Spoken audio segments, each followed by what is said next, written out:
धूम एक ऐसी मूवी जिसकी वजह से इंडियन यूथ में सुपर बाइक का क्रेज सर चढ़ गया था और इसी धूम मूवी के कारण इंडिया में प्रीमियम बाइक की सेल बहुत ज्यादा बढ़ गई थी। और आज आप इस वीडियो में जानोगे धूम 1, 2, 3 के कुछ सीक्रेट्स और इसके अमेजिंग फैक्ट्स के बारे में। नंबर 1, धूम 2 मूवी रिलीज होने के बाद पुलिस के सामने एक ऐसा केस सामने आया जिसमें कि धूम 2 में ऋतिक रोशन का कैरेक्टर जिस तरह से अपने गेटअप को चेंज कर बैंक्स में चोरियां करता था, तो इस चीज से इंस्पायर्ड होकर रियलिटी में भी एक चोर ने बिल्कुल ऋतिक रोशन वाले वॉचमैन वाले लुक में बैंक में चोरी कर ली थी। और जब उस चोर को पकड़ा गया तो उसने same to same Hrithik Roshan जैसे कपड़े पहन रखे थे। नंबर 2, धूम 1 मूवी का कल्चरल इम्पैक्ट इतना ज्यादा था कि महेंद्र सिंह धोनी का 2007 वाला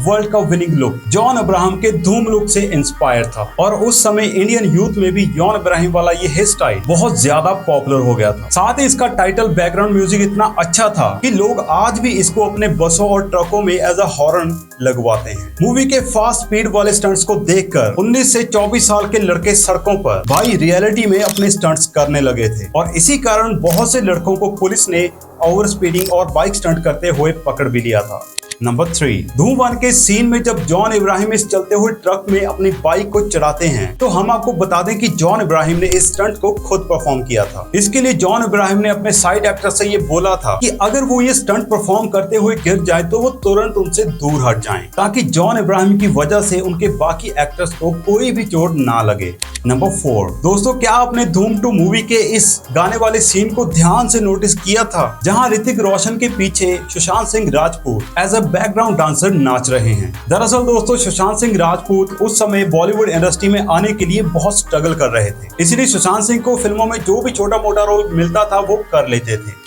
नंबर 5, इस धूम मूवी की फ्रेंचाइज के प्रोड्यूसर आदित्य चोपड़ा को धूम मूवी की बेसिक स्टोरी का आइडिया 1980 में आई काला पत्थर मूवी को देखकर आया था और इस मूवी के नाम और टाइटल सॉन्ग को आदित्य चोपड़ा ने काला पत्थर के एक सॉन्ग धूम मचे धूम से लिया था। आपको बता दें कि काला पत्थर मूवी को आदित्य चोपड़ा के पिता यश चोपड़ा जी ने ही डायरेक्ट किया था। नंबर 6, धूम 3 में साहिर और समर वाले कैरेक्टर को प्ले करने के लिए सबसे पहले SRK को साइन किया गया था, लेकिन डॉन 2 मूवी की शूटिंग के दौरान SRK बहुत इंजर्ड हो गए थे, इसीलिए वो धूम 3 के लिए अपनी बॉडी नहीं बना सकते थे और इसी कारण से SRK को इस मूवी को छोड़ना पड़ा। नंबर 7, आपको ये पीके मूवी का कंट्रोवर्शियल पोस्टर तो याद ही होगा, तो आपको बता दें कि इस पोस्टर को धूम 3 शूटिंग के दौरान ही खींचा गया था, क्योंकि दोस्तों पीके मूवी के डायरेक्टर राजकुमार हिरानी को इस पोस्टर के लिए आमिर खान का बॉडी शेप एकदम फिट चाहिए था और धूम 3 मूवी के लिए आमिर खान ने बिल्कुल ऐसी ही बॉडी बनाई थी जैसे कि राजकुमार हिरानी को उस मूवी के लिए चाहिए थी,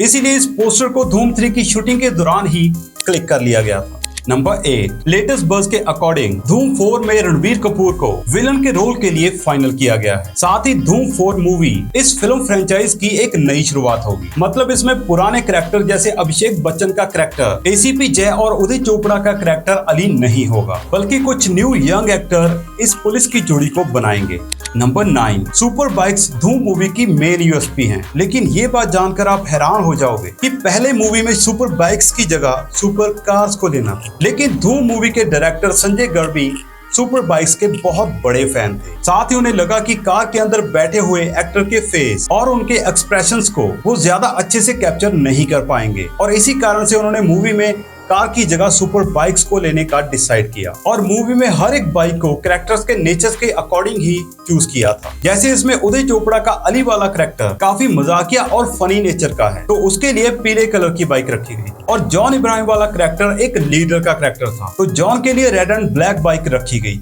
नंबर 10, धूम 3 मूवी के सीन में जब अभिषेक बच्चन आमिर खान के पीठ पर गोली मारते हैं और फिर गोली मारने के बाद अभिषेक बच्चन उस सर्कस में जाते हैं जिसमें कि आमिर खान का कैरेक्टर काम कर रहा होता है, ताकि वो ये प्रूव कर सके कि जिस चोर को उसने पीठ पर गोली मारी थी बल्कि वो और कोई नहीं बल्कि आमिर खान ही है। लेकिन जब आमिर खान की पीठ को चेक किया जाता है तो उनकी पीठ पर कोई भी गोली का निशान होता ही नहीं है, क्योंकि जिसे गोली लगी थी वो तो आमिर खान का जुड़वा भाई था। तो दोस्तों मूवी के इस प्लॉट को 1982 में आई आमने सामने मूवी से कॉपी किया गया था। दोस्तों आमने सामने मूवी में भी एक पुलिस ऑफिसर मिथुन चक्रवर्ती के पैर पर गोली मारता है, लेकिन जब मिथुन के पैर को चेक किया जाता है तब हमें ये पता चलता है कि वो गोली तो मिथुन चक्रवर्ती के जुड़वा भाई को लगी थी, जिस वजह से पुलिस ये प्रूफ नहीं कर पाती कि मिथुन चक्रवर्ती ही चोर है। नंबर 11 धूम 1 मूवी का ये सीन जिसमें अभिषेक बच्चन और जॉन इब्राहिम ट्रक के ऊपर फाइट करते हुए नजर आते हैं, तो इस सीन को 2003 में आई मैट्रिक रीलोडेड मूवी से कॉपी किया गया है।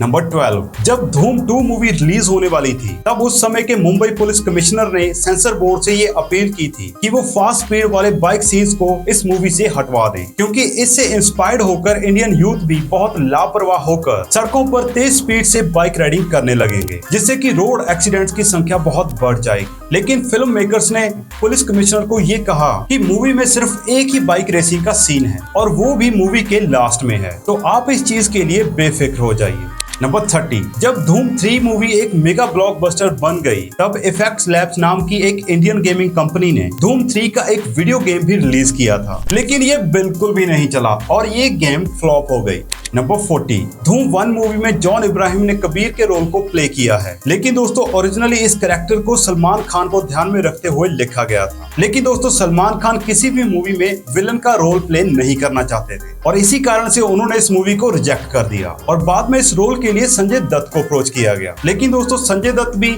अपने बिजी शेड्यूल के चलते इस मूवी में काम नहीं कर पाए और फाइनली जाकर इस रोल के लिए जॉन इब्राहिम को ही कास्ट किया गया, जो उस समय दोस्तों बॉलीवुड इंडस्ट्री में एकदम नए एक्टर थे। नंबर 50 दोस्तों आमिर खान ने धूम 3 में काम करने से पहले प्रोड्यूसर से एक अपनी शर्त रखी थी कि मूवी में उनका कैरेक्टर हीरो से एक भी बार मार नहीं खाएगा, भले ही वो मूवी के विलन ही क्यों ना हो, और प्रोड्यूसर आदित्य चोपड़ा ने आमिर खान की शर्त को मान भी लिया और इसी कारण मूवी में अभिषेक और आमिर खान के बीच एक भी फाइटिंग सीन नहीं दिखाया गया, जबकि धूम 1 और धूम 2 में हमें जॉन इब्राहिम और ऋतिक रोशन वाले कैरेक्टर को अभिषेक बच्चन के साथ फाइटिंग करते हुए दिखाया गया था। नंबर 60 क्या आपने ये चीज नोटिस की है कि धूम फ्रेंचाइज की तीनों ही मूवीज में एक चीज कॉमन है कि धूम 1 में जॉन इब्राहिम का कैरेक्टर पुलिस अरेस्ट से बचने के लिए पहाड़ से अपनी बाइक को लेकर कूद जाता है, तो कुछ इसी तरह ही धूम 2 में भी ऋतिक रोशन गोली लगने के बाद इस वाटरफॉल से नीचे गिर जाते हैं और धूम 3 में भी साहिर और समर पुलिस से बचने के लिए इस डैम से कूद जाते हैं।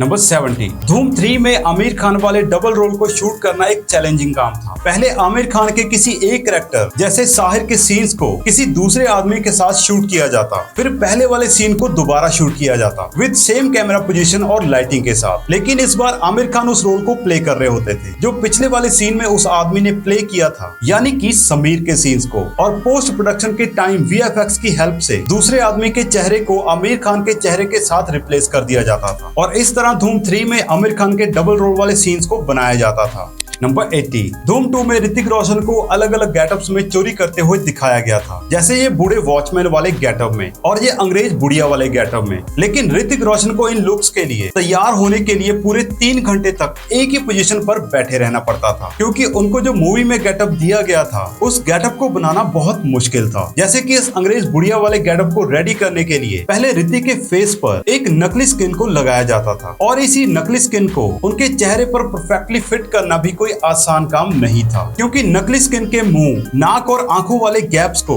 ऋतिक के ओरिजिनल नाक, मुंह और आंखों के साथ एकदम परफेक्टली मैच करना पड़ता था। इस फेक स्किन को चेहरे पर परफेक्टली फिट करने के बाद फेस पर दोबारा आईब्रो जैसी डिटेलिंग को बनाया जाता था और वॉचमैन वाले लुक को रेडी करने के लिए भी सेम इसी प्रोसेस को फॉलो किया जाता था। स्किन को फेस पर लगाने के बाद इस कैरेक्टर की मूंछों को बनाया जाता था और आंखों में आई कॉन्टेक्ट लेंसेज को पहनाया जाता था। नंबर 90 धूम 1 को 11 करोड़ के बजट में बनाया गया था और इस मूवी ने टोटल 70 करोड़ का बिजनेस किया था, तो वहीं पर धूम 2 का बजट 35 करोड़ था और इस मूवी ने टोटल 150 करोड़ रुपए की कमाई की थी। और फाइनली धूम 3 को 175 करोड़ में बनाया गया था, जहां पर इसने 560 करोड़ रुपए की कमाई की थी, जिससे ये 500 करोड़ की कमाई करने वाली इंडिया की फर्स्ट मूवी बन गई थी। नंबर 20 धूम 2 में ऐश्वर्या और ऋतिक रोशन के बीच एक बहुत इंटेंस किसिंग सीन दिखाया गया था। इस सीन के कारण ऐश्वर्या राय को ऑडियंस में से कुछ लोगों ने एक लीगल नोटिस भेज दिया था। दरअसल दोस्तों ऐश्वर्या राय का ये पहला ऐसा सीन था जिसमें कि वो पहली बार ऑन स्क्रीन किस करती हुई नजर आई थी। इस लीगल नोटिस को देने वाले लोग ऐश्वर्या राय की इस हरकत से बहुत नाराज थे। तो ये तो था वीडियो। तो अगर आपको ये वीडियो अच्छा लगा तो दोस्तों हमारे चैनल को सब्सक्राइब जरूर करना, क्योंकि 1 लाख होने में ना भाई बस थोड़े से ही सब्सक्राइबर रह गए हैं। प्लीज भाई आप 1 लाख करवा दो ना, तो हमारे चैनल को सब्सक्राइब करो। और अगर आप ऐसी और इंटरेस्टिंग वीडियो देखना चाहते हो तो यहाँ पर क्लिक करके आप देख सकते हो।